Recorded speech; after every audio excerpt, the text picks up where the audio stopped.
భారత ప్రధాన న్యాయమూర్తి రంజన్ గొగోయ్ మీద ఒక మాజీ మహిళా ఉద్యోగి చేసినటువంటి ఆరోపణలు, దానికి అయిన స్పందన, దేశమంతటా వచ్చిన సంచలనం, వీటి గురించి నిన్న మాట్లాడాం. నేను కొంచెం భిన్నంగా మాట్లాడాను. నిజానికి ఎక్కువ మంది న్యాయ వ్యవస్థ మీద ఒత్తిడి గురించి మాత్రమే మాట్లాడారు. తెలుగుదేశం వాళ్ళు లేకపోతే ఇతర పార్టీలు, చాలా పార్టీలు ఇంకా స్పందించలేదు. వాళ్ళు ఆచితూచి స్పందిస్తున్నారు. అది సరైందే కూడా.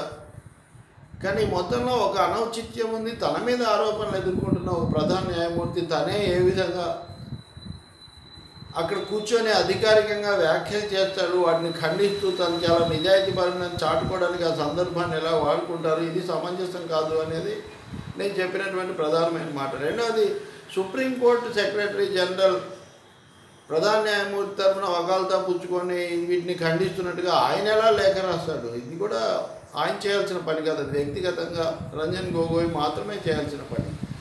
మూడవది, ఆ మహిళ ఆమె సరైన ఆమె కాదు, నేర నేపథ్యం ఉంది, ఇవన్నీ కూడా మనం విన్నాం. అంటే ఆమె ఎటువంటిది అనేది వేరే విషయం. కానీ ఆరోపణలకు ఏంటి జవాబు?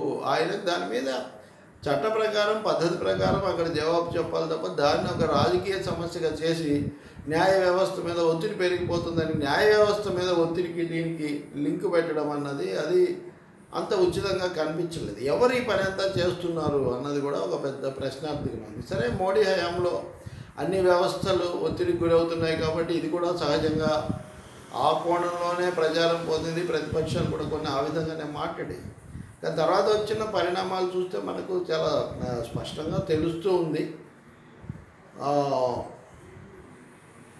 బీజేపీ అగ్రనాయకుడు, కేంద్ర ఆర్థిక మంత్రి అరుణ్ జైట్లీ ఈరోజు నిన్న బ్లాగులో పెద్ద వ్యాసం రాశారు.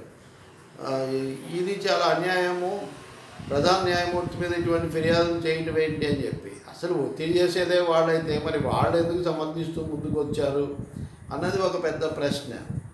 రెండవది, న్యాయమూర్తులు, సీనియర్లు, ముఖ్యంగా మహిళలు ఈ వ్యవహార సరళి బాగాలేదు, తన మీద వచ్చినప్పుడు ఇతరులకు అప్పగించాలి, ఆ స్థానంలో కూర్చొని అధికారికంగా వ్యాఖ్యానించకూడదని ఇందిరా జైసింగ్ లాంటి వాళ్ళు చెప్పారు.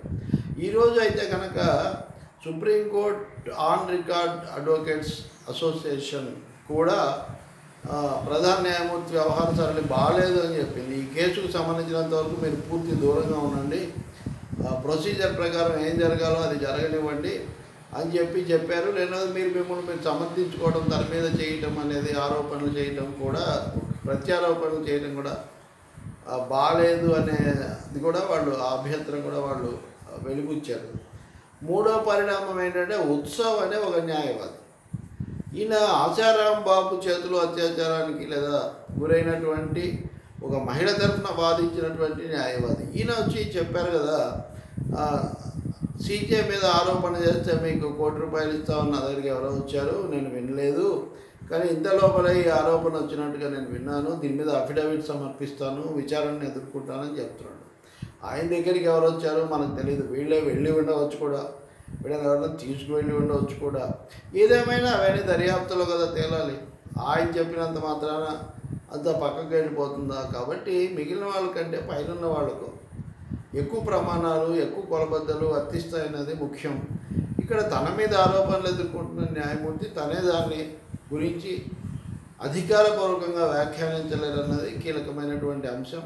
అది మటుకు ఈ వాస్తవాల వల్లదే. మూడవది, అరుణ్ జైట్లీ వంటి వ్యక్తి అంతగా సమర్థిస్తున్నారు అంటే దీనంతటి వెనుక ఎవరున్నారు? తప్పనిసరిగా ఈ ఒత్తిడి తెచ్చింది ఎవరు? ఈ ఒత్తిడిలో ఆయన సమర్థించి లోపరుచుకోవాలనుకుంటుంది ఎవరు అనే సందేహాలు కూడా మనకు కలుగుతాయి. ఈ సందేహాలు రాజకీయాలు, చట్టాలు, శాసనాలు ఒకటి. కానీ ఒక మహిళ తన మీద జరిగిన దాని గురించి చాలా వివరంగా 4 వెబ్ పోర్టల్స్లో రాస్తే దాని గురించి తగిన విధంగా స్పందించకపోవటము, విచారించకపోవడం మటుకు అది ఏమాత్రం సమంజసం కాదు. అలాగే మన మీడియా విచ్చలవిడిగా ఉంది, సోషల్ మీడియా విచ్చలవిడిగా ఉందని కొంతమంది న్యాయమూర్తులు, న్యాయవాదులు చేస్తున్న వ్యాఖ్యలు కూడా సమంజసమైనవి కాదు. మీడియా సంయమనం పాటిస్తుందని మేము ఆశిస్తున్నామని న్యాయమూర్తులు అన్నారు. మీడియా సంయమనం పాటించింది. ఈరోజు కానీ నిన్న కానీ ఎక్కడ ఆయన మీద ఏమి చౌకబారు కథనాలు లేకపోతే ఏమి వాళ్ళు వేయలేదు. కానీ జరిగిన పరిణామాలు మటుకు మీడియా నివేదిస్తుంది. మరి మీడియా పాటించిన వాటి సంయమనం సుప్రీంకోర్టు కూడా పాటిస్తుందా లేదా? తనే రూపొందించినటువంటి న్యాయ సూత్రాలను అలాగే మహిళలకు సంబంధించినటువంటి ఆరోపణల విచారణ ప్రక్రియను సక్రమంగా అమలు జరుపుతుందా లేదా అన్నదే ఇక్కడ ప్రశ్న. ఆదిలోనే హంసపాదులాగా ప్రధాన న్యాయమూర్తి స్వయంగా దాన్ని కొంచెం దారి తప్పించారు కాబట్టి ఇప్పటికైనా దాని కరెక్షన్ మెజర్స్ దిద్దుబాటు చర్యలు తీసుకొని దీన్ని త్వరితంగా పట్టాలెక్కించడం, పటిష్టంగా దర్యాప్తు చేయడం, విచారించడం చాలా ముఖ్యం.